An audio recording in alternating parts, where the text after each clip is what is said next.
अस्सलाम वालेकुम सलमान इलाही। आज बिनाई वेलफेयर एसोसिएशन का एक और इंतहाई इम्पोर्टेंट पॉडकास्ट। अच्छा, आज का जो पॉडकास्ट है ना वो थोड़ा सा इंस्पिरेशनल भी है और एक कहना चाहिए हार्ट टचिंग भी है। आज इंफॉर्मेशन से ज्यादा, इंफॉर्मेटिव होने से ज्यादा आज हम माशरे के उन रवैयों को अंडरस्टैंड करने की कोशिश करेंगे। शायद मेरे पास वर्ड्स नहीं है कि मैं किस तरह उन बातों को डिस्कस करेंगे हम कि जो जरा से गलत रवैयों या सब्र की कमी की बेस पर हम बहुत सारी प्रॉब्लम्स पे से गुजर रहे होते हैं। आज का पॉडकास्ट को हम यूं समझ लें कि एक छोटी सी कुरान की आयत है जिसको हम सामने रखते हुए इस पूरे पॉडकास्ट को करेंगे। इन्नल्लाह मअस साबिरीन।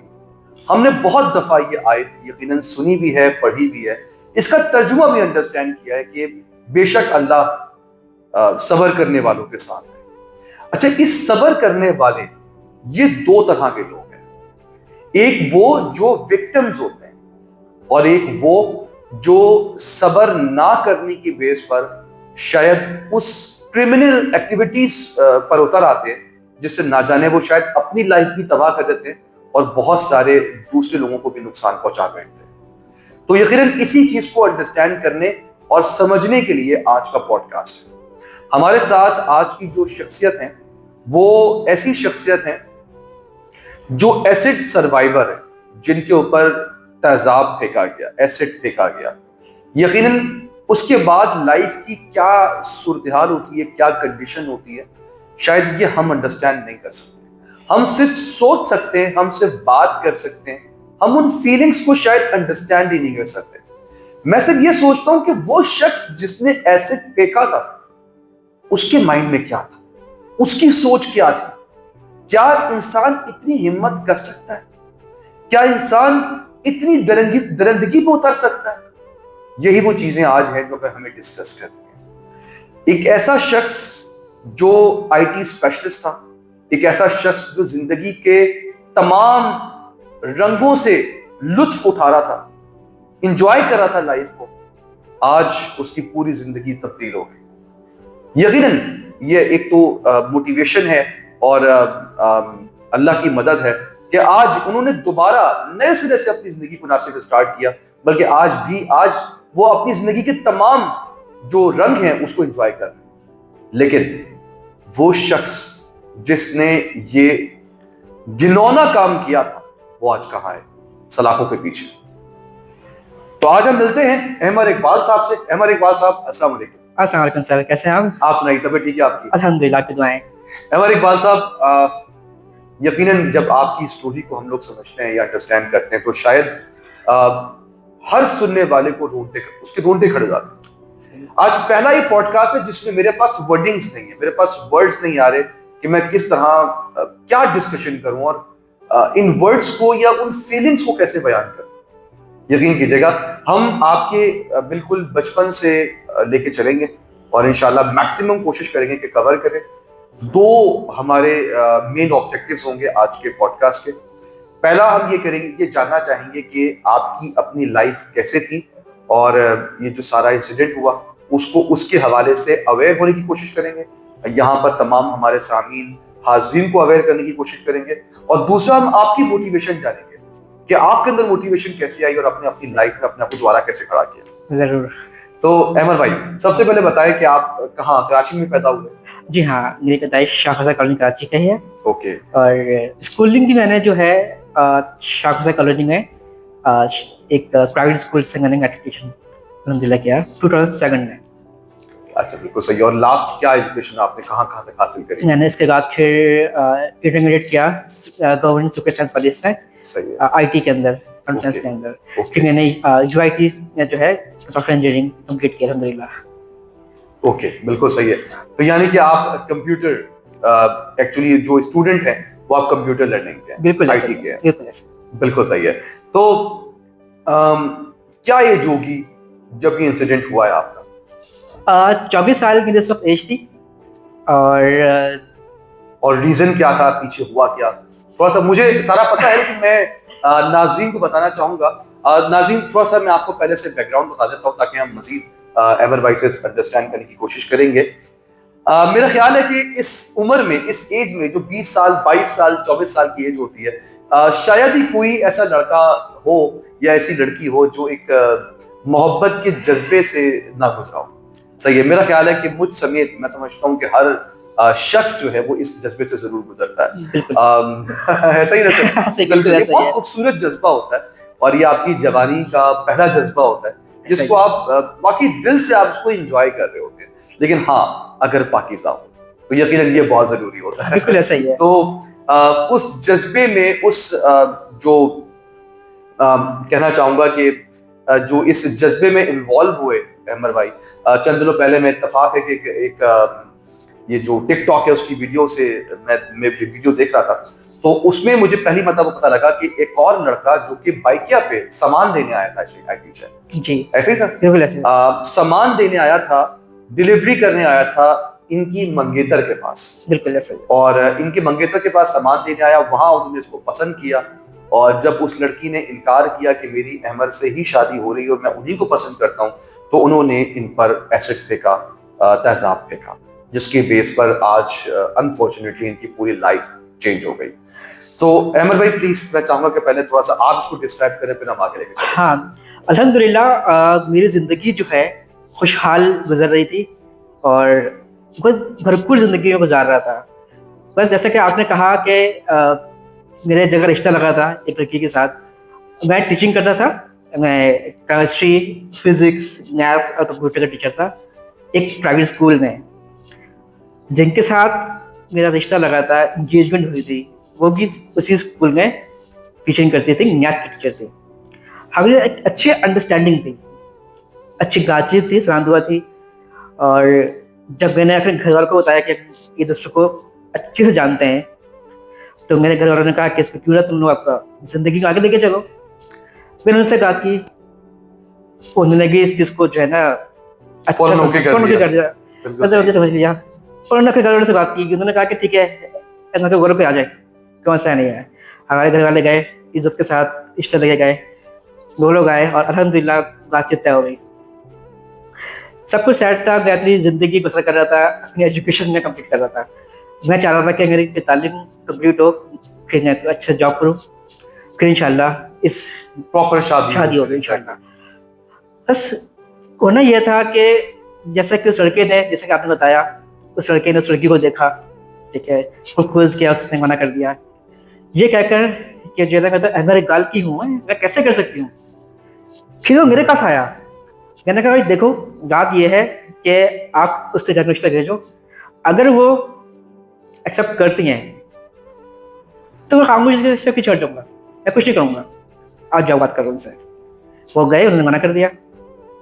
फिर वो दोबारा से मेरे पास आया, फिर उसने मुझसे धमकियाँ दी, लेकिन उस वक्त मैं इतना बिजी था, सीरियस नहीं रहता, ये तो एक आम सी बात थी। मैंने कहा यार ये तो खैर आम सी बात है, कोई नई चीज़ नहीं है, होता रहता है। लेकिन मुझे नहीं पता था कि उस लड़के के दिमाग के अंदर इतना फुतूर, इतना पागलपन है, इतना जुनूनी था कि उससे मुझे रात को फ़ोन किया। अच्छा, मैं मैट्रिक बोर्ड के अंदर मैं पेपर दिया करता था, प्रैक्टिकल्स किया करता था, तो आए दिन सुबह शाम रात मेरे पास स्टूडेंट्स आते रहते थे, सर ये बताए, सर ये बताए। गल हुई, ठीक है, फिर मेरे पास कॉल आई कि सर अगर मेरे पास आपके लिए गिफ्ट है, नीचे आए। मुझे लगा शायद कोई मेरा दोस्त होगा, कोई स्टूडेंट होगा, कोई भी होगा।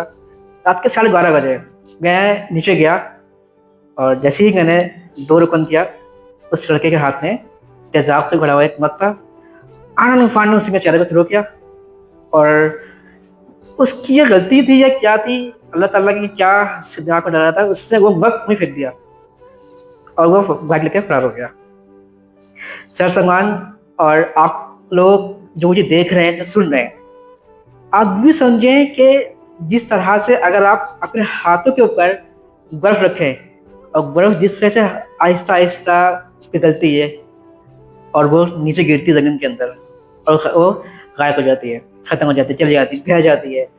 मेरा चेहरा, मेरे आँखें इसी तरीके से पानी की तरफ बह रहा था और यूँ समझें कि एक अजियत, एक हैबत वो था कि पूरा मोहल्ला जो है ना चीख पुकार के अंदर आ गया था कि अहमद को कुछ हो गया है, किसी ने कुछ कर दिया है, किसी ने उसे गोली मार दी है, क्या वो कुछ नहीं पता। मोहल्ले वाले आए, उन्होंने मुझे देखा, फर्स्ट एड किया, जिससे जो हो सका उन्होंने मेरे साथ कोऑपरेट करने की कोशिश की कि मुझे हॉस्पिटल लेके जाया गया। आपको मैं क्या बताऊं कि मैं सर से लेकर ये तक टंगी तक पूरा पट्टियों से भी लुटा हुआ था।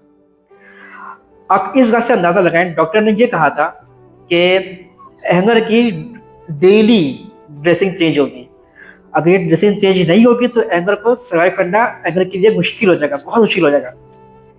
और डॉक्टर ने तो उससे वक्त जवाब दिया था कि ये मुश्किल से बचना नामुमकिन है, क्योंकि जिस तरह मेरा हार्ट है, दिल है, उस तरफ एसिड आ चुका है। बट मेरे घर वालों की मेहनत और डॉक्टर की खिदमत, उन्होंने इतनी मेहनत की कि अल्लाह का शुक्र है कि मैं खड़ा हुआ उठकर दोबारा पर उनके घर में माँ बाप, उस लड़के के घर के माँ बाप या उसी घर में बहन भाई हैं? बिल्कुल है। वो लोग मेरे घर पे भी आए थे और आकर उन्होंने मुझसे कहा था कि भाई मेरे बच्चे से गलत करे, तो कह रहा था कि मेरे बेटे ने किया ही नहीं है ये। अहमद खुद तेजाब लेकर नीचे आया था, उससे मेरे बेटे को फेंकने की कोशिश की थी। मेरे बेटे ने अपने यानी कि उल्टा ही इल्जाम आप पे लगा दिया। लेकिन जब ये केस शुरू हुआ हमारा, ठीक है, और जब इन्वेस्टिगेशन हुआ तो पता चला कि गलती उसी की थी। हमारे घर आए उनके वालिद, उनकी बहन आई थी, उनकी वालदा आई थी, और हमने उनको, हालांकि गुस्सा मेरे घर वालों को गुस्सा था उन पर, लेकिन हमने उनको, खावतीन थी, उनके घर वालों का क्या कसूर था, हमने उनको इज्जत से घर में उठाया। और मैंने उनसे ये कहा था कि देखिए आपके बेटे ने कैसे इस पूरा दिन अपने शर्ट से कानून खोल दिया किया है। अगर हमारे जो भी कानून नाफिज करने वाले इदारे हैं जो फैसला कर देंगे वो मुझे भी मंजूर होगा, आपको भी मंजूर होगा, लेकिन मैं माफ नहीं करूंगा। मैं माफी का तो वो है ही नहीं, बनती नहीं है ना। ऐसे शख्स को माफ करना मेरा ख्याल है सबसे बड़ी गलती तो हमारी खुद की होगी अगर हम उसको माफ करेंगे। ऐसे शख्स को जो कि इतना दरिंदगी के साथ काम करने वाला हो, कल को वो ना जाने और किस किस को नुकसान पहुंचा सकता है। ऐसे ही है। यकीनन ये हम सब के लिए बहुत इबरतनाक अनफॉर्चुनेटली ये बात थी। तो मुझे थोड़ा सा ये बताइए कि जिस वक्त ये एसिड आप पे फेंका गया तो उस वक्त तकलीफ भी सूरत हाल कुछ थी? बहुत क्या कंडीशन थी, कुछ याद है आपको? बहुत तकलीफ। यूं समझे कि आप भी समझे कि अगर आपके हाथ लगा के जल जाए कितनी तकलीफ होती है। वो पूरा मेरे चेहरे पे एसिड पूरा मेरे चेहरे पर था, जिसने पता। तो तकलीफ ऐसा है कि शायद मुझे ऐसा लगा था कि अब मैं जिंदा नहीं रहूंगा, अब कुछ देर बाद जो है ना शायद 4 लोग मुझे कंधे पे लेके जा रहे होंगे। मुझे पता था कि ये एसिड ही ऐसा है, सल्फ्यूरिक एसिड जिसे कहते हैं, H2SO4 इसका फॉर्मूला है। अगर आपके हाथ पे गिर जाए तो बहुत मुश्किल है इसको सही होना। तो मुझे तो आंखों में चला गया था ये। उसी वक्त मुझे पता चल गया था कि आंखें अब नहीं बचेंगी, खत्म। इतना मेरे घर होने का कोशिश कर रहे हैं, आंखें तो सही हो जाएंगी। अच्छा, यहाँ आगे जाने से पहले बता दूं तमाम हाजरीन को, हम एक बात उनको नहीं बता पाए थे कि ये ब्लाइंड बाद में हुए हैं। ये पहले साइटेड थे, देख सकते थे लाइफ को, जैसे उन्होंने बताया कि फुल एंजॉय कर रहे थे। इस एसिड फेंकने से ही जिनके ऊपर एसिड फेंका गया उसी से ये ब्लाइंड भी हुए, और जिससे उन्होंने बताया कि पूरे चेहरे की खाल, पूरे बॉडी की खाल जो है वो उतरना शुरू हुई और पानी की तरह पिघल के जमीन पे गिरना शुरू हो गई अनफॉर्चुनेटली। तो एक इंतहाई बदतरीन कंडीशन थी उस वक्त जो कि अनफॉर्चुनेटली सामने आई। तो कितने दिन हॉस्पिटल में रहे आप उस वक्त अहमद? मैं तकरीबन 3 महीने आईसीयू के अंदर था। उफ अल्लाह। और तकरीबन 3 to 4 डेज तक मैं वेंटिलेटर पे था। मतलब वो कंडीशन ऐसी थी कि मैं मतलब तब खबर आ जाए कि नो मोर। लेकिन कहते हैं कि इंसान के अंदर एक मोटिवेशन होती है, सेल्फ मोटिवेशन। मुझे उस वक्त लगा था कि मुझे अब जिंदगी में और कुछ करना है। पता नहीं क्यों मेरे दिमाग के अंदर कुछ आ रहा था कि ऐसा लगता है कि शायद अब जिंदगी का बच्चा तो अब शुरू हुआ है। वो तो खैर जो मैं कर रहा था वो फजूल था, घूमना फिरना खाना पीना, वो जिंदगी नहीं थी। अब जिंदगी शुरू हुई है मेरी, चैलेंजेस। वो चैलेंजेस पसंद है बहुत ज्यादा। और इसी चीज को लेकर मैंने अपने अंदर एक चिंगारी जलाई कि यार अब मुझे जिंदगी में बहुत आगे जाना है। उसी वक्त से जो लोग हम कहते हैं ना मोबिलिटी, मुझे डॉक्टर ने कहा था कि इसकी मोबिलिटी अच्छी करो। अगर ये मूव नहीं करेगा ये तो ये इसका जो है ना करना मुश्किल है। आप यकीन कर जाएं कि मैं पट्टियों से लिपटा हुआ था। डॉक्टर ने मेरे लेग से स्किन निकालकर मेरे जिस्म को लगाया था। अच्छा, जहाँ पर एसिड गिरा था उसकी तकलीफ अलग, जहाँ से स्किन निकाली उसकी तकलीफ अलग। ठीक है, और दोनों जगह से मैं पट्टी से कान कर गए रोजाना। अब कहाँ से कदम चल जाता ताकि मेरे अंदर खून की रवानी तो बरकरार रहे। पेरेंट्स का क्या हाल था, आपके अपने माँ बाप का क्या हाल था उस वक्त? अबू तो खैर कल ही 2005 में इंतकाल हो गया था। अम्मी जो है ना, मेरी अम्मी, लोग मुझसे कहते हैं कि अगर तुम्हारे पास सब्र है, लेकिन मैं समझ मेरी वालदा के अंदर बहुत सब्र है। तो गारा से कहते हैं ना कि मेरी वालदा ने हाथों से मुझे खाना खिलाया बच्चों की तरह, उठाया बैठाया लिटाया, वॉशरूम लेके गई है बिल्कुल छोटे बच्चों की तरह। तो जाहिर है माँ है, माँ का दिल तो दुखा था। और बहुत हिम्मत मुझे उनसे हिम्मत मिली है कि जब मैं अम्मी को देखता था कि अम्मी स्ट्रांग है बिल्कुल, मेरी सब बिल्कुल खड़ी है तुम्हारे उनके साथ। और मेरी अम्मी ने मुझे हिम्मत दी है कि तुम चलो एंगर, कोई मसला नहीं है, आगे बढ़ो। इन्नल्लाह मअस साबिरीन, यही वो आयत थी जो हमने आगाज में पढ़ी थी, और उसमें पढ़ने का मकसद यही था कि एक तरफ वो शख्स था जिसने सब्र नहीं किया, वो शख्स था जिसने सब्र को मनहूज़ खातिर नहीं रखा, सब्र को नहीं थामा, जो और वो बदले पे उतर आया। और एक ये शख्स हमारे सामने अहमद साहब बैठे हुए हैं जिन्होंने ना सिर्फ सब्र किया, इनकी वालदा ने सब्र किया, और आज हमारी कम्युनिटी में एक बड़ा नाम बन के सामने आए। आज ये इस सोसाइटी पे बोझ नहीं है इतना कुछ होने के बावजूद, बल्कि अर्निंग मेंबर हैं, एक सोसाइटी के यूजफुल सिटीजन है। तो यकीनन यही वो सब्र है जिसमें अल्लाह ताला कहता है कि इन्नल्लाह मअस साबिरीन, अल्लाह ताला सब्र करने वालों के साथ है। अहमद, उस लड़की के बारे में बताइए। वो लड़की फिर छोड़ के चली गई? हाँ, जाहिर है उस लड़की को छोड़ जाना ही था, पहले अंदाजा था। लेकिन कुछ अरसे उन्होंने साथ दिया मेरा। उन्होंने क्यों मुझसे, दिया साथ? असल में मैं यही चीज हाँ टिकटॉक पे भी देख रहा था। हाँ ये एक अच्छा सवाल आपने किया। जब ये केस हमारा, जब ये ऐसे अटैक हुआ मुझ पर, तो हमने फौरन कानून नाफिज करने वाले इदारों से मुंसलिक हुए, उस लड़के को हमने ग्रैब किया, पकड़ा। तो उस लड़के ने जब मुझ पर अटैक किया था, उसके बाद उस लड़की को कॉल किया था कि भाई मैंने अहमद के ऊपर इस तरह का कुछ किया है। उसको यकीन नहीं आया, नहीं ऐसा हो नहीं सकता। जब उसको पता चला कि ऐसा कुछ हुआ, फिर बहुत बुरी कंडीशन उनके घर वालों की भी हो गई थी, उनकी भी हो गई थी। अब मसला ये था कि कोर्ट में एफआईआर में उनका नाम भी था, ठीक है, और कोर्ट में हमारा आना जाना हो रहा था, मुसलसल हो रहा था। मेरी हायरिंग भी हो रही थी और उनकी हायरिंग भी हो रही थी। जब तक ये केस का कोर्ट चल रहा था, कोर्ट का केस, जब तक ये केस कोर्ट में चल रहा था हमारा और इनकी हायरिंग हो रही थी, उस वक्त तक इन्होंने साथ दिया। जैसे ये केस क्लोज हुआ, मुजरिम को सजा हुई उम्र कैद की, उसके बाद से इन्होंने अपना जो है ना रवैया बदलना शुरू कर दिया, आहिस्ता आहिस्ता आहिस्ता आहिस्ता। कभी कह रही थी कि जो है ना टाइम नहीं है, मेरे पास मोबाइल फोन नहीं है, खराब हो गया, आहिस्ता आहिस्ता करके उन्होंने भी केदारनाथ का इख्तियार कर लिया। अब उनकी शादी हो चुकी है कहीं और। अच्छा, हो गई है? हाँ अल्हम्दुलिल्लाह। आपको कंफर्मेशन हो गई? हाँ कंफर्मेशन मुझे पता है। अच्छा, और कहाँ हुई मुझे पता कहाँ हुई है।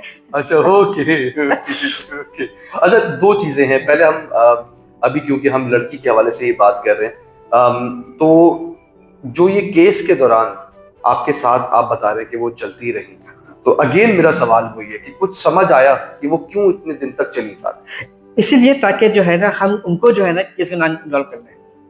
अच्छा, सही है, ऐसा ना हो कि उनको डर था कि अगर ऐसा ना मैं पीछे हट जाऊँ तो अंगीला बोलते कि ये भी इसके अंदर इन्वॉल्व है। तो ये भी एक माशा का रवैया है, देखें आप। अच्छा, यानी कि आपकी बातचीत उस लड़की से भी होती रही, उस वक्त भी होती रही? हाँ, जब ये केस चल रहा था, बिल्कुल ऐसे था। ओके ओके, सही है, बिल्कुल सही है। हाँ। अब जो नेक्स्ट क्वेश्चन है ना मेरा, वो ये कि ये लड़का कितने अरसे बाद पकड़ा गया? जब उस लड़के ने मेरे पर एसिड फेंका था, तो इत्तेफाक से मेरे घर में ही वहीं खड़े हुए थे गिल्डिंग में, वो देख रहे थे कि अहमद सिंह ने कौन आया है। तो जैसे उसने थ्रो किया तो मेरे घर ने उसको देखते रहते हुए वो उसके पीछे भागे, लेकिन उन्होंने उसको देख लिया था। 10 या 12 दिन के बाद हमारे इलाके के अंदर ही उस लड़के को मेरे घर ने देखा, घूम रहा था कहीं, या अपने इलाके में कहीं मेरे घर ने उसको देख रहा। और देखने के बाद फौरन मेरे घर ने उसको ग्रैब किया, पकड़ा कि तुम वही हो जिसने आपके बहनों ही ने? मेरे बहनों ही ने। अच्छा, ओके, सही है। और किसको उसी वक्त पहले उसको घर लेके आया मैं सुकून से, ठीक है। कितनी ये बात बोलनी चाहिए या नहीं बोलनी चाहिए, मेरे स्टूडेंट्स, मेरे दोस्त, जिनको पता चला था, पूरे अवाम कोर्ट के सामने आ गए थे, और जो उसको जो है ना पिटाई लगाई लोगों ने कि इसकी सोच है। फिर उसको मेरे भाइयों ने लोगों को साइड किया कि नहीं, ये कानून नाफिज करने वाले इदारे हैं, उनका काम है, ये हमारा काम नहीं है ये। और फिर अच्छा, पहले उसको पकड़ने के बाद खुद ही उसकी वहीं पे पिटाई लगाई। सारे बस गुस्से में थे, मेरे घर ही और उधर गुस्से में थे, वो वहाँ पैसे चल रहे थे कि उसको खत्म कर दें। और जब उन्होंने बताया कि वही लड़का जिसने हंगा कर सबने मोहल्ले वाले आए, उन्होंने सबको फोन करना शुरू कर दिया, भाई लड़का पड़ा है, बच्ची आज तो मिल गया, आज तो मिल गया। सर 5 मिनट तक अगर उसको नहीं रोकते ना, उसको खत्म कर देता है। घर की औरतें जब वो उसको लेके जा रहा था ना, घर की औरतें अपने चप्पल निकाल के उसको मार रहे थे बाइक पर। कैसे क्या कैसे है। अल्हम्दुलिल्लाह हमारे कानून नाफिज करने वाले इदारे इतने अच्छे हैं, माशाल्लाह से, इतना सपोर्ट किया हमने और उसको मंतक के अंजाम तक पहुंचाया सबने। तो यानी कि 10-12 दिन बाद ही वो पकड़ा गया था। तो अभी भी वो जेल में? अभी वो जेल में है। तो इस दौरान यकीनन आप बता रहे थे कि शायद उसकी फैमिली मेंबर्स भी आपके पास आए थे माफी मांगने के लिए या उसको छुड़वाने के लिए? बिल्कुल आए थे, अभी भी आते हैं, और अभी भी कोर्ट या केस वगैरह जो है ना, वो पहले हाई कोर्ट में था, सुप्रीम कोर्ट के अंदर जा रही है। तो ये भी एक सिलसिला है मेरी जिंदगी का। ओके, ये कैसे देखी जाए उन्हें। नहीं तो केस अब किस बेसिस पे होगा? जब एक बार डिसाइड हो गई कि उसने फेंका है, तो अब केस किस बात पे? अच्छा, उन्हें उनको इख्तियार है कि वो रहम की जो है ना उनकी कॉन्सेप्ट। अच्छा, रहम की, सही, ओके, सही है। तो क्या कोर्ट को ये इख्तियार है कि आपकी इजाजत के बगैर उसको रहम दे दे? नहीं, यानी कि वो इनडायरेक्टली आपके पास आया? हाँ, कोर्ट ने मुझे बुलाया था। और अभी कितना अर्सा हो गया, कितने साल हो गए उसको? 2021 में ये केस का फाइनल हुआ था। सही है, ठीक है, और अब तक ये जेल के अंदर ही है। अब तक जेल के अंदर ही है। हाँ। उम्र कभी उस लड़के से फिर दोबारा आपकी बात हुई? नहीं, मेरे से बात नहीं हुई। मुझे मेरे वकील ने मना किया था कि आपको मुझसे मिलने की जरूरत नहीं है। ठीक है। अच्छा। हाँ, घर वालों के आते रहते हैं, फोन भी आता रहता है कि भैया तो रहम कर देंगे। आपके पास इख्तियार है, आप चाहे कोर्ट जाएं, अगर वो माफ करते तो वो कर देंगे, मैं क्यों माफ करूं? खैर, चले अब हम इस दर्दनाक कहानी से मेरा ख्याल थोड़ा सा बाहर निकलते हैं। और फिर आपने यहाँ पर किस तरह फिर आपकी थोड़ा सा उस यानी कि जर्नी की तरफ आए जब आप दोबारा से अपनी लाइफ को आपने आगाज किया? कब से हुआ और कैसे हुआ कि आपने अपने को संभाला? इस हादसे के कुछ अर्से बाद मुझे ये रियलाइज हो गया था कि मुझे अब नजर नहीं आता, इसी तरीके से जिंदगी गुजारनी है। सही है। और क्योंकि मेरी लाइफ बचपन से ही जो है ना बहुत मैं इंडिपेंडेंट रहा हूँ। अब आदि साहब की दायित्व हुई, ठीक है, भाई लोग सेपरेट हो गए थे, अपनी वालदा के अकेले जाता था। उस शख्स से मुझे आदत है कि मैं जो कुछ करना है खुद करना है। सही है। कोई मेरा साथ नहीं देगा, देते हैं, लेकिन मुझे किसी के ऊपर डिपेंडेंट नहीं होना। तो आज भी मैं वही सोच को लेकर चल रहा था कि मुझे किसी पर डिपेंडेंट नहीं होना, और अगर किसी पर डिपेंड हो गया तो मैं जिंदगी में कभी भी आगे नहीं कर सकता। और यही मैंने जिंदगी के अंदर एक लाइफ को इम्प्लीमेंट किया है। ये मेरी मोटिवेशन थी कि अगर मैं कोई हाथ पकड़ के लेके चलेगा ना, तो जिंदगी को हर मुझे उसका करना पड़ेगा। जब तक मैं समंदर में कूदूंगा नहीं, तैरना नहीं सीखूंगा, तो मैं नहीं सर्वाइव कर सकता। कब तक लोग मुझे लेके चलेंगे और क्यों चलेंगे लेकर? और यही मैं सबको कहता हूँ कि भाई अपने आप को इंडिपेंडेंट करो यार, घर से बाहर निकलो, अपने आप को एक्सप्लोर करो। सर, हमने जो है ना, इंसानों ने पूरी दुनिया को एक्सप्लोर कर दिया, चांद, सितारे, अपने आप को नहीं किया, पता नहीं क्यों नहीं किया। अपने आप को एक्सप्लोर करिए, आपके अंदर बहुत कुछ है। हमें मोबाइल से फुर्सत मिले तो हम कुछ अपने आप को एक्सप्लोर करें। मोबाइल के अंदर ही आपको एक्सप्लोर करें, आपको उसके अंदर ही बहुत कुछ मिल जाएगा। बिल्कुल सही बात है, बिल्कुल सही। तो खैर, तो आप सबसे पहले किस ऑर्गेनाइजेशन से आपका वास्ता हुआ? किस तरह आप या किस शख्स से आपका सबसे पहले वास्ता पड़ा जिसने आपको मोटिवेट किया या कुछ आपको खड़ा किया, यूं समझते आप? मैं जरूर नाम लेना चाहूंगा। हमारी आप सब जानते होंगे, मुसर्रत मिसबाह। जी हाँ, डेप्लेक्स स्पाइनल कंडीशन के प्रेसिडेंट है, और अल्हम्दुलिल्लाह इनका ग्रैंड एम्बेसडर भी हूँ। ये इदारा उन लड़कों और उन लड़कियों का इलाज करती है जिन पर एसिड कहा जाता है, और फ्री ऑफ कॉस्ट उन्होंने इलाज किया। मेरे साथ बताऊँ, मेरे 45 प्लस ऑपरेशन हो चुके हैं। 45 प्लस ऑपरेशन? ये मेरा चेहरा कुछ था ही नहीं है, फॉरहेड ये कुछ भी नहीं था। डॉक्टर्स ने लेग से, कीट से, टमी से जो है ना फैट निकाल कर, स्किन निकाल कर मेरा चेहरा बनाया पूरा। उफ, और ये वो तकलीफ थी कि अब ऐसा होता है ना कि सर अगर मुझे कोई चोट लग गया ना तो महसूस होता, चोट का दर्द हो रहा, अच्छा ठीक है हो रहा होगा, इतना इतना दर्द हुआ है मुझे कि अब दर्द महसूस नहीं होता, सही चोट है। तो महसूस नहीं होता मुझे, ये कट जाता है मुझे नहीं पता चलता कट गया, अच्छा चलो ठीक है तो महसूस नहीं होता, इतना दर्द गुजारिश किया। तो इस्माइल फाउंडेशन अमेरिकन फाउंडेशन बिल्कुल सही है, बहुत उनकी मोटिवेट तरफ से ये सारी सबसे पहले उन्होंने कहा था कि अगर अकेले आओ हम तुमको फेयर देंगे आने जाने का, ठीक है अकेले निकलो वहां से, बाइक क्या करो अकेले आना जाना करो। क्यों बाइक वाला तो नहीं डर गया?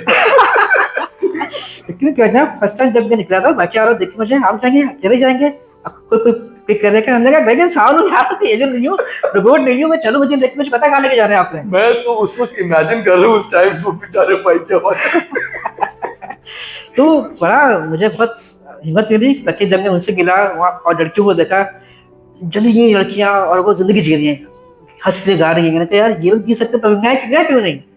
आपको बताऊं सर, किसी लड़की की अगर गाल कर कोई दाना भी हो जाए ना वो पैसे बाहर निकलती है, लेकिन यहाँ पर जी रहे हैं लोग निकल रहे। और आमतौर पे एसिड के इश्यूज लड़कियों के साथ ही रहे हैं, कभी लड़कों में तो सुने भी नहीं हम। बहुत कम होता है, बहुत कम, रेयर होता है, और होता है तो करने वाले कर जाते हैं सर, देखते नहीं है। ऐसे तो केस भी हुए, अगर हम ये कहें कि लोगों के अंदर तालीम नहीं है, ऐसी बात नहीं है, ऐसे तो केस भी हुए हैं कि एक डॉक्टर ने, एक आलिम ने एसिड थ्रो किया है, अक्सर उनके पास इल्म नहीं है, तालीम है, अवेयरनेस नहीं है, पता नहीं है।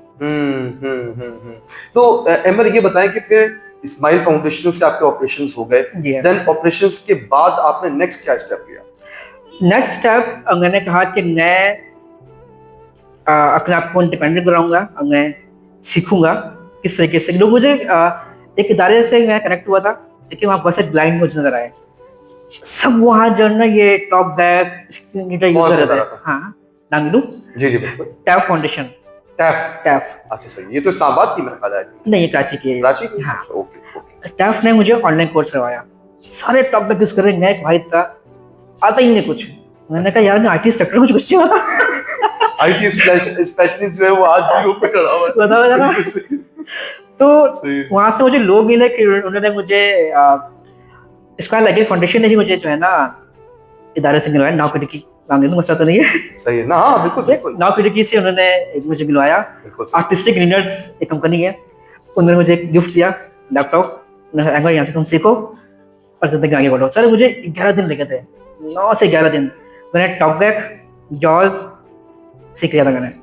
Good, very good. मेरा ख्याल है इसकी बड़ी वजह ये कि ऑलरेडी आप तमाम चीजों से नो-हाउ रखते थे, बिल्कुल, तो टेक्नोलॉजी से थोड़ा सा आपका एक बचपन से गुजरा है, तो आपके लिए काफी आसानी हो गई। मुझे तो बताऊं, जब मेरे सामने फर्स्ट टाइम लैपटॉप आया ऑन हुआ, जॉस की ऑपरेशन था, ये तो बड़ी जबरदस्त चीज है।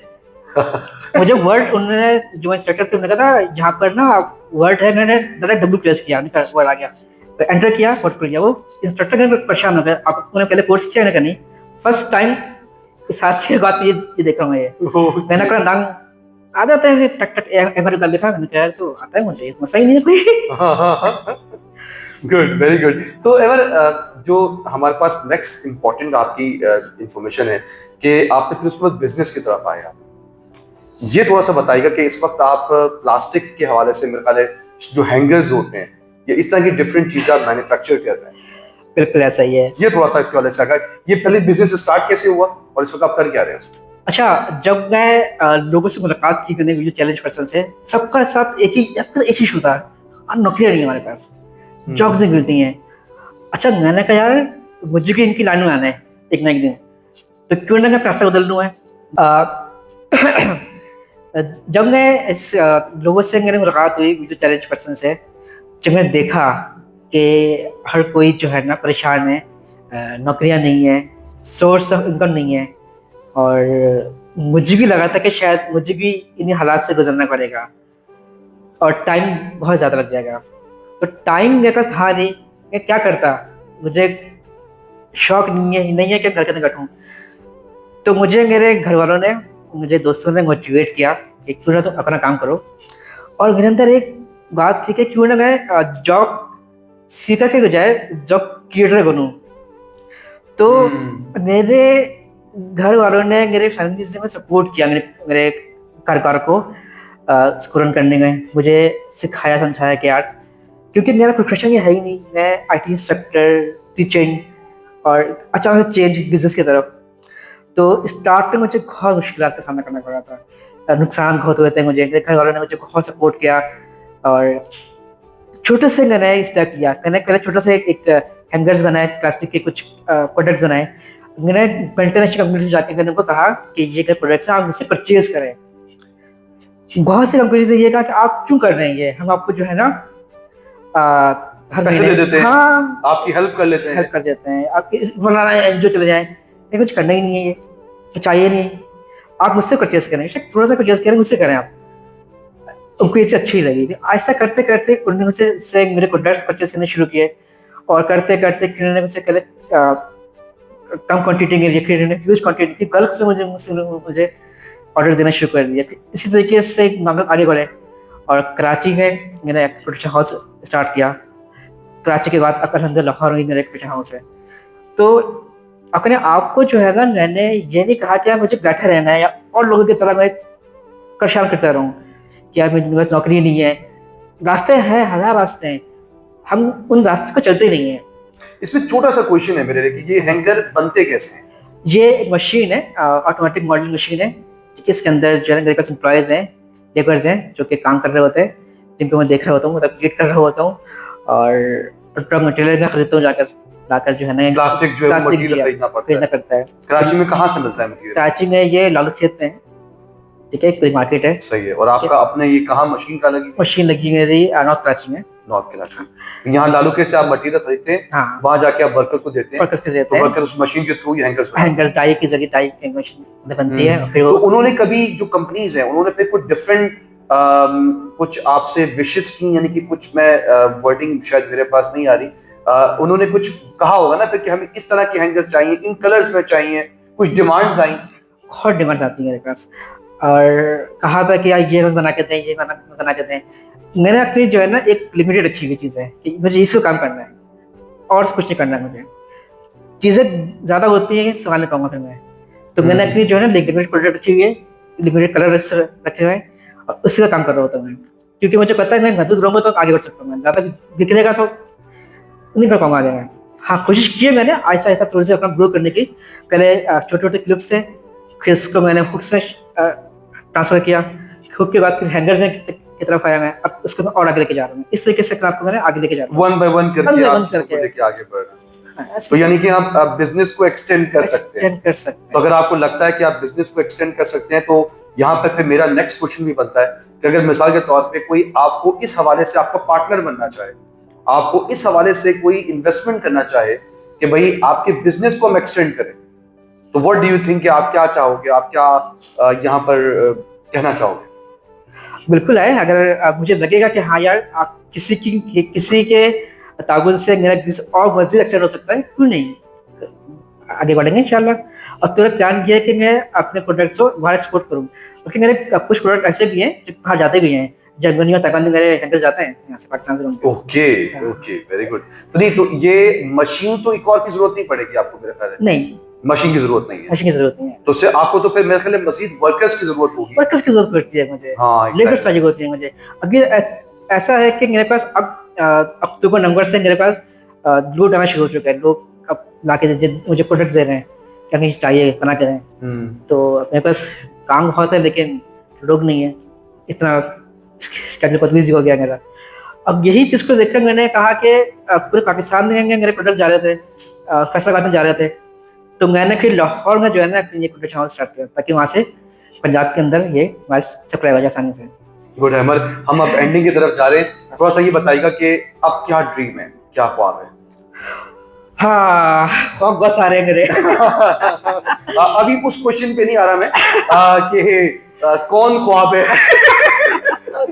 नहीं, मेरा ख्वाब ये है कि यहाँ का कारोबार को एक्सटेंड करूँ, और अपने बिजनेस चैलेंज लोगों को, मेरी ख्वाहिश है कि जो मेरे दोस्त हैं जिनको नजर नहीं आता कि चैलेंज, उनको मैं इस काबिल बना दूं कि वो अपना काम करना शुरू करें। कहीं पर मुझे अफसोस होता है कि कहीं वो डिमांड्स कर रहे होते हैं कि ये चाहिए, कि मुझे अफसोस है, कभी कभी आपके साथ निकल जाते हैं कि क्यों ऐसा है ये, ठीक है, हम क्यों नहीं देने वाले बनते हैं। ठीक है, हम कितना मजा आएगा जब एक ब्यूटी चैलेंज पर्सन किसी को दे रहा किसी को होगा, दे रहा exactly, होगा, बिल्कुल सही, इससे एक खुद को एक प्राउड फील होता है। ये बहुत बड़ी बात होती है। मैं चाहता हूँ कि हमारे कम्युनिटी के मेंबर्स छोटे छोटे काम करें, खुद से करें। बेशक आप किसी को जो है ना एक छोटे से खजूर का टुकड़ा दें, लेकिन देने वाले बने, बहुत बड़ी बात होती है ये। मैं खुद चाहता हूँ सर। तो वैसे रिसेंटली जी कोई है आपके माइंड में जिससे आप शादी करने जा रहे हैं? शादी जो है ना, मैं समझता हूँ सर, ये कोई गुड्डी गुड़िया खेल नहीं है। हाँ, बिल्कुल, ये एक लॉन्ग टाइम, क्या कि समझ जाए कि लाइफ टाइम कमिटमेंट है। सही है। ये मैं इंशाल्लाह ख्वाहिश है, मेरी वालिदा रोजाना मुझसे पूछती होती है, भाई क्या अच्छा। प्लान है तुम्हारा? मैं बोलता रुक जाएगी। अच्छा, ओके। तो इंशाल्लाह मैं उस लड़की से शादी करूंगा जो मेरे डिसेबिलिटीज को, जो ब्लाइंडनेस को के साथ साथ जो मेरे चेहरे पर जो इतने लक्षण निकाल करेंगे इसके साथ एक्सेप्ट करे। साथ एक्सेप्ट करे। मैं एक मिसाल देता हूँ, अक्सर अपने इंटरव्यूज के अंदर, अपने लेक्चर्स के अंदर, सांप जो होता है, सांप स्नैक, वो दिखने में को अच्छा होता है, ठीक है, लेकिन उसके अंदर जहर होता है, ठीक है। लेकिन जो गैस कीमती खतर डायमंड जिसे कहते हैं वो कोयले के अंदर से निकलता है। जो कोयला जिसको लोग देखना नहीं चाहते, लेकिन उसके अंदर जो है ना गैस कीमती खतर हमें महसूस होता है। तो इंसान को उसके चेहरे से नहीं आपको जज करना चाहिए। आप पहले उसको देखें, उस पर कोई भी इंसान हो, मैं आपकी बात नहीं कर रहा, कोई भी हो, आप उसके अंदर जो उसकी सोच है वो मैटर करती है। उसके जो ख्वाहिशात की जज्बात है, जो सोचता है वो मैटर करता है। तो मैं ये समझता हूँ कि ऐसी लड़की हो जो मेरी सोच को समझे, फिर मेरे साथ चलेगी इंशाल्लाह। अब लास्ट में हम आपसे मैसेज लेना चाहेंगे कि आप आवाम को या हमारे विजुअली इम्पेयर्ड पर्सन को क्या मैसेज देना चाहेंगे? अगर आपने मेरी बातों से या ब्रॉडकास्ट सुनते रहते हैं, समझ आएगी, कहीं कहीं भी आपको कोई मोटिवेशन या इंस्पिरेशन मिलता है, तो उसको अपने लाइफ के अंदर जरूर इम्प्लीमेंट करें, बहुत जरूरी है। बात है, ठीक है, ये नहीं कि आपने आज सुना कि यार सत्संग भाई बड़ा काम कर रहे हैं, अगर गर्लफ्रेंड हो तो हमें भी तरह करना है, सोचने से कुछ नहीं होता। कहते हैं ना कि पहला कदम शर्त है। अगर मुझे यहाँ से लाहौर जाना है, अगर सोचता रहूं तो मैं सिर्फ सोचता रहूंगा, जब तक मैं कदम गाड़ी निकालूंगा मैं अपनी मंजिल तक नहीं पहुंच पाऊंगा। तो कदम उठाना है, छोटा सा कदम हो। ये बस सोचे कि मेरा उठाया जाने वाला कदम मुझे कामयाब करेगा या मुझे नाकाम करेगा, वो कदम उठाना जरूरी है। और मैं हर जगह पर स्टार्ट कर देता हूँ, रिजल्ट से सोचता क्या होगा, स्टार्ट कर देता हूँ मैं, कुछ तो होगा, या कामयाब होगा या नाकाम होगा, दोनों में से कोई चीज होगी, किसी कोई चीज नहीं होगी। अल्हम्दुलिल्लाह के अंदर ये आदत है। तो स्टेप लें और जिंदगी में आगे बढ़ें, बिना ये सोचे कि यार हम कुछ करेंगे तो ऐसा ना कुछ हो जाएगा, नाकाम हो जाएंगे, ऐसा कुछ नहीं है। नाकामी भी इंसान को बहुत कुछ सिखाती है। आपको बताऊं, अगर नाकामी पर अगर बात करेंगे तो मेरी आने वाली किताब है एक नई जिंदगी का सफर, इसके अंदर मैंने अपनी नाकामियां लिखी हैं, कहाँ का नाकाम हुआ मैं, और जब उस नाकामी के बाद जब मैं कामयाब हुआ तो अब मुझे खुशी होती है अपनी नाकामियों से कि वाह यार, मैं अपनी नाकामियों को फख्र से बताता हूँ, प्राउडली बताता हूँ कि यहाँ ये नाकाम हुआ मैं, देखो आज कामयाब हूँ मैं। थैंक यू अमर। पहला स्टेप ही मंजिल की तरफ लेके जाता है और मंजिल पे वही पहुंचता है जो पहला स्टेप उठाता है। जो पहला स्टेप ही नहीं उठाता वही अमर वाली बात की सिर्फ बातें करता है, तो वो अपनी मंजिल की तरफ नहीं जा सकता। ये ज़हन में रखिएगा। मैं उस दिन हजरत अबू बकर सिद्दीक रजी अल्लाह तआला अन्हु के बारे में पढ़ रहा था कि उन्होंने फरमाया कि सूरे बकरा को पढ़ते वक्त उनको 2.5 साल लग गए। तो किसी सहाबी ने उनसे पूछा कि ये तो इतनी बड़ी सूरत नहीं है, ये तो हम एक दिन में कुछ घंटे में पढ़ सकते हैं। तो उन्होंने कहा कि कैसे पढ़ लूं जब तक उस पर अमल दरामद ना करूं, हर हुक्म को अपने ऊपर इंप्लीमेंट ना कर लूं तो मैं आगे जाऊं कैसे। यही वो दरअसल हमारे लिए सबक है, हम सबके लिए, कि हम अगर सिर्फ बातें सुनते रहें और उसी को ही आगे लेके चलेंगे तो ना जिंदगी में हम कुछ कर सकते हैं और ना हमारे लिए कुछ करना मुमकिन हो पाएगा।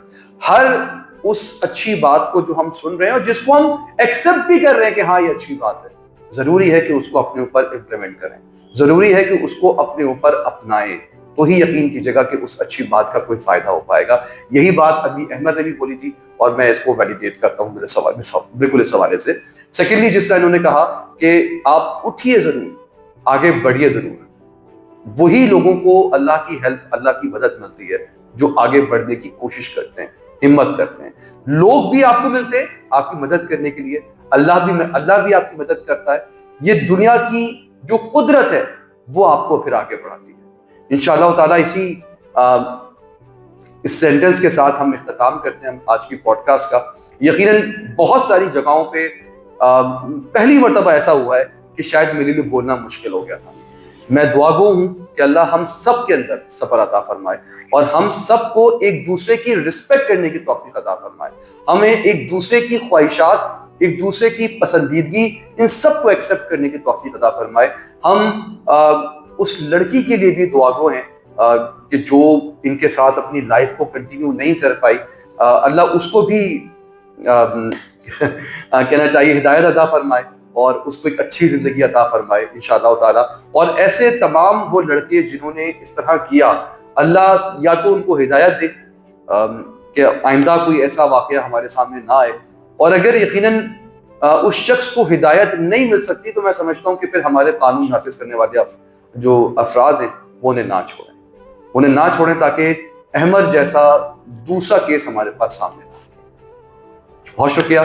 मैक्सिमम कोशिश कीजिएगा इस वीडियो को शेयर कीजिए ताकि लोग अवेयर हो सकें। अल्लाह हाफिज।